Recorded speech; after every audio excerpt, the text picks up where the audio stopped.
I started selling print on demand products about 3.5 years ago, and 7 months in, I hit my first 5-figure month. Okay, it was just a little bit under, but this was close enough for me to consider it. I celebrated it. This was my first 5-figure month. This specific month of May, I was away for a work conference, and it was my first time really just taking the back seat of my shop. I wasn't listing, I wasn't creating new things. I remember being in conference rooms and seeing the sales come in and just checking my phone, doing the mental math, and realizing that I was getting paid more with my print on demand products than I was to be sitting in that very room. In the months and years to follow, and where I'm at today with my print on demand business, I have 2 Etsy shops, and both of them actually are earning me more than $10,000 in profit every single month. And that's something that I've been able to maintain for about the last 18 months. When I zoom out and take a look at just the past few years, there's 2 specific things that really stand out to me in what I did with my strategy that I changed and implemented. And I believe that they are the things that have helped me not only get to 5-figure revenue months, but also get to where I'm at today in making 5 figures in profit selling print on demand products. This is what my shop looked like the month before, and really before I had that big explosion in growth. This was 6 months into selling print on demand products, so not too shabby. But if we go to May for this time frame, you can see things really skyrocketed. I had way more orders, and I was just shy of that 10K month. What I've learned in the past 3 years is that being successful selling print on demand products is far more about doing less than it is about doing more. My biggest results have always come from getting hyper specific. In this case, drilling into one specific product type and only focusing on that one. Every time that I have gotten more granular and really just had like a pinpoint focus, that is when I've always seen the best results. And that is the first thing that I changed in my strategy. Prior to this, I had been trying tons of different product types. I would see a video talking about a new product type that I should try because it's exploding and there's just so much opportunity. And I would pursue all of those different things in different niches, and I was just all over the place. I had somebody once tell me that I was a mile wide and an inch deep, and that stuck with me ever since. And instead, I've switched gears, and now I am always focused on being an inch wide and a mile deep. For me, that looks like focusing on one specific product type and building a lot of depth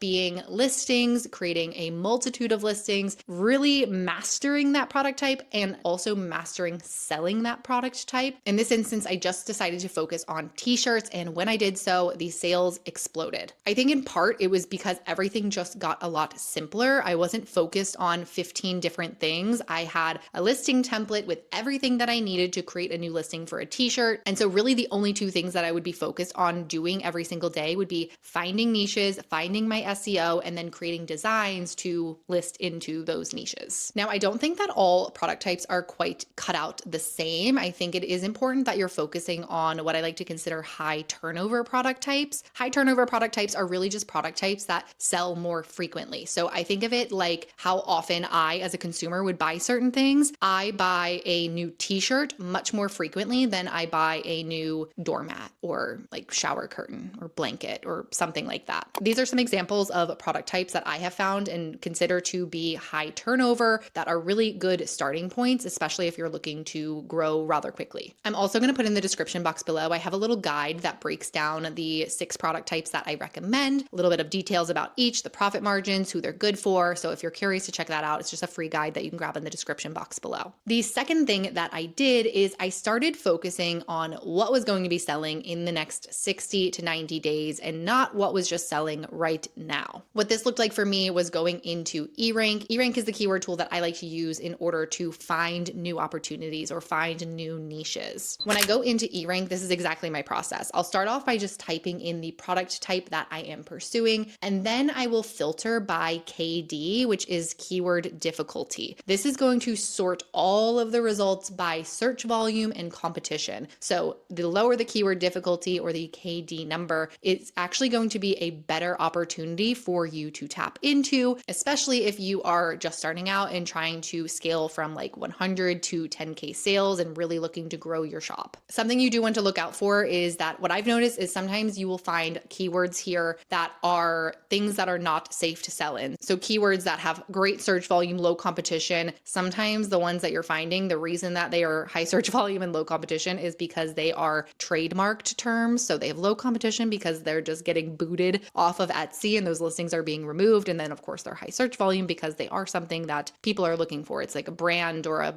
artist or a TV show or something like that that people are already familiar with. Don't pursue those types of keywords. Self-explanatory. If you want to get your shop banned and never be able to sell print-on-demand products again, then that's probably the first way that you could do that. But I think that you don't want that to happen, so avoid those keywords. What I personally do is I will just scroll through this section, and very specifically, I like to hover over the search trend. So what I am looking for, as I mentioned, 60 to 90 days out, I am going to look at what is having a spike at that time frame that I'm targeting. I promise you that most niches have some level of seasonality to them, even if they don't seem like quote unquote seasonal niches, something like, St. Patrick's Day or Easter, 4th of July, or any of those things. Those have seasons and they're shorter seasons, but even things like Dog Mama still have a season. They still have a time period in which they are most popular or most highly searched for. And so I found that it's very important to pay attention to that, because if you don't want to have a shop that fluctuates, where you have a good month, a low month, and you're kind of just like all over the place, there's a lot of volatility in your numbers, you need to make sure that you have listings that cater to every month of the year. And ideally, if you are able to create today for what is going to be selling in the next 2 to 3 months, you are going to set yourself up for much better sales results. For me to get this result in May, I was doing the work and the prep for this in February of that year. And it really stemmed from a place of burnout. When I first started my shop, I was just creating for what was selling in that moment. And don't get me wrong, that got me some results. It was working to some extent, but it was something that was unsustainable. If I were to zoom out and look at exactly the time that I was spending and what I was profiting, I probably was making far less than minimum wage. I wasn't actually making decent money for the time and the amount of hours that I was putting into creating these listings. And only a small percentage of the listings that I was creating were actually selling. So I had this theory that if I created things further out, more in advance, then those listings would have a little bit more time to get some steam, find their place in the algorithm, and then I would not only get better results in sales, but I would also be able to get more sales out of the listings that I was creating. So then instead of maybe like 2 to 3% of my listings selling, if I could get like 5 to 10% of my listings selling, even just that amount would be such a huge improvement. And I knew that if I could get to that point, then I could ultimately get to a place where I was creating less, but still earning more. And the proof is in the pudding. From April to May, I doubled my sales. And it was only from doing these two things, focusing on one product type and changing my workflow back in February, focusing on what was going to be selling in May so that I was ahead of the curve and prepped and ready in my shop. Now, creating listings like this does require a bit of a mindset shift. You really have to tap into the delayed gratification that entrepreneurship is, because you are going to be working on things far earlier than when you are actually going to potentially reap the reward of it. The way that I've always thought about what I do in my business is that what I'm focused on today, I am not going to see the reward from until 2 to 3 months from now. And my results today are a reflection of the work that I was doing 2 to 3 months ago. This is very untraditional because typically most of us are used to the work an hour, get paid for an hour, but that is just not the same mindset that works for actually creating a successful online business. A good way to compare it is thinking about like your local department store. Think of Target. When I go into Target right now, they have 4th of July stuff already up and ready to go. Of course, it's May. I'm not thinking about 4th of July yet, but all of your big box stores like that, they are always ahead of the curve. And I'm sure that as soon as they pull down that 4th of July stuff, they're probably going to already start setting up for Halloween. And the same thing needs to be true for our shops, especially if you are just growing, you're just starting out. Your listings really do need that time to find their place in the algorithm, kind of find their home in the search results, and that is going to require you to get them listed early. Now, in order to understand what exactly is going to be selling in the next 60 to 90 days or 2 to 3 months from now, you have to have a solid research process and really understand how to find what is going to be selling and then how to create for what is going to be selling. And I know that I briefly shared a little bit about how I do that on eRank, but I actually have a full video that walks through this entire process and how you can do it for yourself. So if that's something that you're interested in, then I want you to watch this video next.